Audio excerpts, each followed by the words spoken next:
नाजरीन आदाब, जनाब टीवी में आप सबका खैर मकदम है। डालते हैं एक नज़र आज की शह सुर्खियों पे।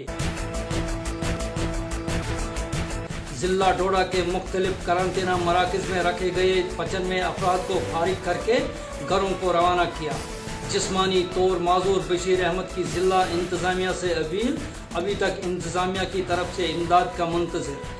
जिला रामबन के खड़ी इलाका में ISM की तरफ से मुफ्त अद्वियात की तकसीम और जिला इंतज़ामिया ने PICs व दीगर महकमा सेहत के सेंटरों में आलात मशीनें फराहम करके लोगों को पहुँचाई सहूलियात। नाजरीन अब पेश है खबरों की तफसील। आज जिला डोडा के कास्तीगढ़, गुंदो और बगला में कायम किए गए क्वारंटीन मराकज़ से कम 95 अफराद को फारिग करके उनके घरों को भेज दिया गया। ये सभी अफराद बैरून रियासत से आए थे और 14वां रोज़ के लिए क्वारंटीन मराकज़ में रखे गए इन तमाम अफराद के सैंपल टेस्ट के लिए जम्मू भेज दिए गए थे, जो सभी नेगेटिव आए थे। इस वक्त जिला के मुख्तलिफ क्वारंटीन मराकज़ में करीब 600 अफराद को रखा गया है, जिनके टेस्ट रिजल्ट आने बाकी हैं। आज फारिग होने वाले इन अफराद ने इन क्वारंटीन मराकज़ में किए गए इंतजामात पर मिला जुला तासुर दिया है। देखिए डोडा से हमारे नुमाइंदा प्रदीप सिंह राणा की ये रिपोर्ट। हम बहनाल से आए और यहाँ हम 24 तारीख को पहुँचे और 24 तारीख को ही हमारा टेस्ट हुआ और आज हमारा वहाँ से रिपोर्ट आया, तो हम अभी घर जा रहे हैं। आप खुश हैं? जी बहुत बड़े खुश, बहुत अच्छी खुश है। तो कैसा रहा यहाँ पर? बहुत अच्छा रहा। हर एक के साथ कैसा तालमेल रहा? अच्छा तालमेल रहा। आप खुश हैं? जी बिल्कुल सर। आज हमने 9 लोगों को यहाँ से डिस्चार्ज किया, जिनके जो रिज़ल्ट थे वो नेगेटिव आए थे। उससे पहले हमने 40 लोगों को छोड़ा था। 24 हमारे साथ तो बहुत अच्छा इनका बर्ताव रहा, हमारे साथ ठीक रहे। हमने भी उनको अभी मेडिसिन, इम्यूनो बूस्टर मेडिसिन दी सबको, ठीक है। उसके साथ उनको हमने गाइड किया कि भाई कैसे आपने घर में रहना है, हैंड वॉश करने हैं, अपना अलग से 14 दिन के लिए और अलग से रहना है, अपने परिवार से साफ़ सफाई का ध्यान रखना है, सैनिटेशन का, सोशल डिस्टेंसिंग का ध्यान रखना है। तो यही हमने उनको हदायत की है, यही हमने उनको प्रिकॉशंस दिए हैं। बहनाल की तहसील खड़ी में महकमा ISM आयुष की तरफ से कुव्वत मदाफत बढ़ाने के लिए फ्रंट लाइन वर्करों, साफियों व समाजी तंजीमों के अफराद के दरमियान अद्वियात तकसीम की। इस मौका पर डॉक्टर शकील अहमद व डॉक्टर तलत ने अद्वियात के मुतालिक पूरी जानकारी देते हुए तरीका इस्तेमाल करने के बारे में बताया, जिस पर वहाँ के मुकामी लोगों ने ISM आयुष महकमा का शुक्रिया अदा किया। देखिए खड़ी से हमारे नुमाइंदा सजाद खांडे की ये रिपोर्ट। तेला है, अनु तेला जो है, इसको जो है जैसे कि इसको नोज पे लगाना है, नोज पे लगाना है और अंदर में थोड़ा सा हल्का एक बूंद जो है ना नोज अंदर के लगा और बाहर है। इससे होगा कि अगर बाहर जो वायरस, जो कोरोना वायरस जो आता है वो हमारे इसमें अंदर नहीं चला जाता है, वो ये प्रोटेक्ट करता है उसको अंदर जाने से। उसके बाद हमारा आता है जो इम्यूनो बूस्ट, ये जो अमृतनिष्ठा है, इसको जो है इसको आप 2-2 ढक्कन आप सुबह शाम पी सकते हैं, पानी के साथ या विदाउट पानी, ऊपर से पानी पीना है और अगर हो सके तो हल्का सा ल्यूक वार्म पानी पीना है, उससे ज्यादा इसकी एफिकेसी बढ़ जाती है। उसके बाद हमारा आता है ये रेस्पिरिन। रेस्पिरिन जो है ये ब्रोंकोडायलेटर है, इसमें 2-2 ढक्कन आपने सुबह शाम पीना है, ब्रोंकोडायलेटर इसके लिए, चेस्ट इन्फेक्शन के लिए। उसके बाद जो आता है बूस्टिंग इम्यूनिटी बढ़ाने के लिए हमारा ये आज जो हर्बल्स आता है, इसमें 3 किस्म के हर्बल्स है। इसमें इसका काढ़ा बनाना होता है, काढ़ा बनाने के बाद सुबह शाम इसमें 2-2 ढक्कन पीना है, 2-2 चम्मच पीना है टेबल स्पून के साथ। उसके बाद हमारा आता है ये आंवला चूरन। आंवला चूरन जो है ये विटामिन C है, ये विटामिन C का काम करता है आंवला चूरन। आंवला चूरन जो है ये सुबह खाली पेट लेना है 1 चम्मच और शाम को लेना है सोते समय 1 चम्मच। ये हमारे मेडिसिन जो है ये इम्यूनिटी बूस्टर्स मेडिसिन। इसको जो है बूढ़ा तक जो है ना वो खा सकते हैं इस मेडिसिन, हर कोई खा सकता है इस मेडिसिन को, क्योंकि ये है इम्यूनो बूस्ट मेडिसिन जो है। इसकी हम लोग जो कुव्वत मुदाफत बढ़ जाती है, जो हमारे अंदरूनी जो कुव्वत है वो बढ़ जाती है। उससे होता है कि जो ये कोविड-19 का जो वायरस है कम से कम बहुत ही असर करता है बॉडी पे। बहुत ही तहसीलदार साहब का बहुत ही शुक्रगुजार हूँ, बहुत ही मशकूर मैं उनका कि उन्होंने इतने कम सम टाइम में इतना बहुत बड़ा अरेंजमेंट यहाँ पे किया। और मैं तमाम जो आपके लोगों के यहाँ पे वॉलंटियर्स थे, जो NGO वॉलंटियर्स थे, इनका भी मैं अपने डिपार्टमेंट की तरफ से, अपनी तरफ से बहुत तहे दिल से शुक्रिया अदा करता हूं कि इन्होंने अपने जो इनकी डेली रूटीन में अपना टाइम निकाल के हमें दे दिया। मैं इसका बहुत ही इनका शुक्रगुजार हूं और शुक्रिया अदा करता हूं। आज का जो हमारा ये प्रोग्राम था, ये ministry of Ayush government of India की तरफ से था। जो हमारे वर्ती डायरेक्टर साहब जो मोहन सिंह सर जो है डायरेक्टर ISM आयुष J&K और हमारे डिस्ट्रिक्ट नोडल ऑफिसर रामबन, उनके गाइडलाइन में हमने ये यहाँ पे कैंप रखा हुआ था। जो फ्रंट लाइन वर्कर्स हैं, जो वॉलंटियर्स हैं, जो 24/7 काम करते हैं, ये उनके लिए जो है ना इम्यूनो बूस्ट मेडिसिन उनको प्रोवाइड करने थे, ताकि जो कोविड-19 जो कोरोना वायरस है उन पे उसका इफेक्ट कम से कम रहे। क्योंकि जब तक बॉडी का इम्यून सिस्टम हम लोगों का बरकरार नहीं रहता है, जब तक पूरी एनर्जी के साथ हम लोगों की बॉडी नहीं रहती है, तब तक कोई भी बैक्टीरिया हो या वायरस हो वो इफेक्ट करता है हम लोगों की बॉडी पे। तो यही था हमारे प्रोग्राम का, यही मकसद था आज का, कि जितने भी वॉलंटियर्स काम कर रहे हैं फील्ड में, तो उन्हें हमें ये मेडिसिन प्रोवाइड करना था। जिला रामबन में बेसिकली इसकी शुरुआत जो है ना वर्ती डायरेक्टर साहब ने तो की है, बट हमारे जो DC साहब हैं, जो रामबन डिस्ट्रिक्ट के जो DC साहब है, उसने वहां से शुरुआत की थी। जब हमारी गाड़ियां जो है ना जो जम्मू से आई थी, वहां से शुरुआत की थी पिछले 1.5 महीने से। तो अब चूंकि हम डिस्ट्रिक्ट में हर जगह हर तहसील में जाके प्रोवाइड करते हैं ये वॉलंटियर्स को ये मेडिसिन, और ये तब तक कंटिन्यू रहेगा जब तक कोविड-19 खत्म नहीं हो जाता। जिला डोडा के मेडिकल PICs व दीगर सेंटरों में आलात और मशीनें फराहम करने के सिलसिले में आज डिप्टी कमिश्नर डोडा डॉक्टर डायफोड सागर ने महकमा सेहत के हुकाम को ये मशीनें व आलात पेश किए, ताकि जिला के कुर्ब जवार के महकमा सेहत के सेंटरों से ये सहूलियात देकर लोगों के लिए आसानी पैदा की है। जिस पर चीफ मेडिकल ऑफिसर डोडा डॉक्टर मुश्ताक ने जिला इंतजामिया का शुक्रिया अदा किया कि उन्होंने इन इक्विपमेंट्स को देकर महकमा सेहत के सेंटरों को लैस किया है। महकमा जंगलात भद्रवाह डिवीजन के चराला रेंज के कई कंपार्टमेंट्स में नाजायज तौर सरसब्ज दरख्तान की कटाई का सिलसिला जारी है, जिसकी वजह से मुकामी आबादी में सख्त तशवीश पाई जा रही है। बताया जाता है कि गुंदो व ठाठरी में स्मगलरों ने 1-12 जिनमें काहरा, त्रैंकल, टांटा, हलारन, जोड़ा व दीगर चंद कंपार्टमेंट्स शामिल हैं, गैर कानूनी तौर कटाई की है। लोगों का मुतालबा है कि जंगल स्मगलरों से इस कौमी असासे को बचाया जाए।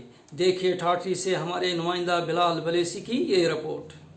जिला तरक्याती कमिश्नर किश्तवाड़ राजेंद्र सिंह तारा की हिदायत पर महिला शक्ति केंद्र ने आज तीसरे दिन की मुहिम जो कि घर घर जारी है, बताया कि कोविड-19 से निपटने के लिए बच्चों को लॉकडाउन के दौरान कौन सी एहतियाती तदाबीर करनी मतलूब हैं, जिस पर ज्यादातर बच्चों के वालिदैन की जिम्मेदारी बनती है, ताकि इस वबाई मर्ज से बचने के लिए बच्चों और उनके अहल खाना को तमाम तर जरूरी लवाजमात करने वक्त की अहम ज़रूरत है। लॉकडाउन का तवील अरसा गुजरने के बावजूद अभी तक जम्मू कश्मीर बैंक के हुकाम ने लोगों की सहूलियात के लिए कोई नियमुल बदल इंतज़ाम नहीं किया है और कस्बा डोडा जम्मू कश्मीर बैंक में आए रोज़ लोगों के रश में इजाफा होता जा रहा है और लोगों को दूर दराज इलाकों से पैदल सफ़र करके अपनी रुकूमात कहीं घंटों के इंतज़ार के बाद हासिल करनी पड़ती हैं। अवामी हलकों का मुतालबा है कि जम्मू कश्मीर बैंक के ज़ेर एहतमाम चल रहे खिदमत सेंटरों को अगर बरोए कार लाया जाए और उनके तहत लोगों को गुंदो बलेस, बगला बरत, उद्यानपुर, कासीगढ़, बागवा और गुंदो बलेस के अलावा जहां जहां ये सेंटर कायम और चल रहे हैं रुकूमात फराम की जाएं, ताकि लोगों को अपनी रुकूमात हासिल करने में आसानी पैदा हो। बशीर अहमद पडर डोडा के लुडना इलाका में अपनी 2 जवान बहनों के हमरा रहता है। बशीर जिस्मानी तौर माजूर है और किसी भी काम को करने से कासिर है। बशीर के शब रोज़ इंतहाई मुश्किल में गुजर रहे हैं और वो ज़बरदस्त माली तंगदस्ती से दो चार है। देखिए लुडना से हमारे नुमाइंदा चांद नवाब की ये रिपोर्ट। मुफलसी और मजलूमियत की इंतहा का मुशाहिदा करना हो तो जिला डोडा के लुडना के वार्ड नंबर 3 में रह रहे बशीर अहमद पडर के घर जाकर किया जा सकता है। 2 जवान लड़कियों का वाहिद भाई बशीर अहमद जिस्मानी तौर माजूर है और घर की कमाई का वाहिद जरिया। बशीर बगैर बाजुओं के पैदा हुआ था। बाजुओं के नाम पर बशीर के कांधों पर एक उंगली है और वो किसी भी मुश्किल काम करने से कासिर है। चंद बरस कबल तक बशीर की खाना खाने से लेकर मुंह धोने तक सभी जिम्मेदारी बशीर के वालिद पर थी, लेकिन 2015 में बशीर के सर से वालिद का साया भी उठ गया। इस वक्त बशीर को महकमा सोशल वेलफेयर की तरफ से फ़कत 1000 रुपया माहाना मिलता है, जिससे वो खुद और अपनी 2 बहनों का पालन पोषण करता है। बशीर ने जिला इंतजामिया से अपील की है कि इसे रेड क्रॉस की तरफ से मदद की जाए ताकि वो 2 बहनों की परवरिश कर सके। इस वक्त हालत ये है कि पैसा न होने की वजह से बशीर के घर का चूल्हा कई रोज तक नहीं जलता। हालांकि कुछ गैर सरकारी तंजीमें राशन और पैसा बांटते हैं, लेकिन बशीर जैसे लाचार अफराद तक ये इमदाद क्यों नहीं पहुंचती, समझ से बाहर है। जनाब टीवी ने जिला इंतजामिया और समाजी तंजीमों से गुजारिश की है कि बशीर जैसे नातवा और नादार अफराद तक पहुंचकर ऐसे अफराद की मदद करें। याद रहे कि बशीर को अगर खुदावंद करीम ने माजूर पैदा किया है, ताहम वो भी हमारी ही समाज का एक हिस्सा है और फारगुल बाल लोगों के लिए एक इम्तिहान।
मे नाव रुबीना बानू ये गरस मज बोज जुट माज त गमत मरित मोल त मरित कह पालन वोल बस गुजारिश कर DC सोबस कि गसे कह मेलुन 1,000 रुपये तनख्वाह तथ पे गर पलन कह तो लकट हिशान बे स्कूल पढ़ा पूर गसान कह बह चाहन ये DC सोबस पेश कर कि मे गस इमदाद कह मेलुन मे नौजवान बोय मोन गर पलन तथ पे कह लकट बे यह स्कूलस पढ़ान बस हेकान अमिस इमदाद कर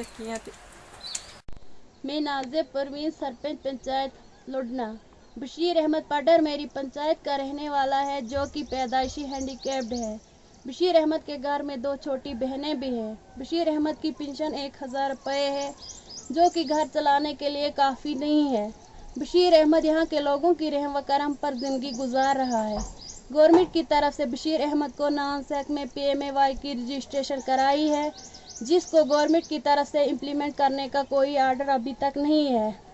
मैं बहसियत सरपंच DC साहब से गुजारिश करती हूँ कि बशीर अहमद को रेड क्रॉस या दूसरी किसी स्कीम से मज़ीद पेंशन दी जाए और PMAY की नानसेक लिस्ट जो है इसको भी इम्प्लीमेंट किया जाए ताकि बशीर अहमद भी PMAY का फ़ायदा उठा सके। अस्सलामु अलैकुम, मेरा नाम मोहम्मद इकबाल है। मैं बशीर साहब का हमसाया हूँ और बशीर साहब इस वक्त मेरे सामने हैं जो बचपन से ही हैंडीकैप है। अल्लाह ताला ने इनको बचपन से ही कुदरती ऐसा ही बनाया, लेकिन गवर्नमेंट से और गवर्नर साहब से, इसके अलावा DC साहब से अपील की जाती है कि बशीर साहब का जो ख़र्चा चलता था वो इनके वालिद साहब के ऊपर था, लेकिन वो भी 10-15 साल पहले गुज़र चुके हैं। फिर उनके बाद इनकी वालदा थी, वो भी 2-2.5 साल पहले गुज़र चुकी है। अब इस घर में 3 अफराद रहते हैं। इसकी 2 बहनें, एक बहन जवान है और एक छोटी है। जवान बहन वो अनपढ़ रह गई, इसी वजह से घर का खर्चा कहाँ से आएगा, कौन चलाएगा। तो बशीर अहमद जो कमाने वाले थे, लेकिन ये कुदरती हैंडीकैप है। और फिर रही छोटी बहन, वो स्कूल जाती है। बशीर अहमद के पास गवर्नमेंट की तरफ से 1,000 पेंशन आती थी। उस 1,000 से ये घर का खर्चा चलाएंगे या अपनी बहन की फ़ीस या किताबें वगैरह लाएंगे।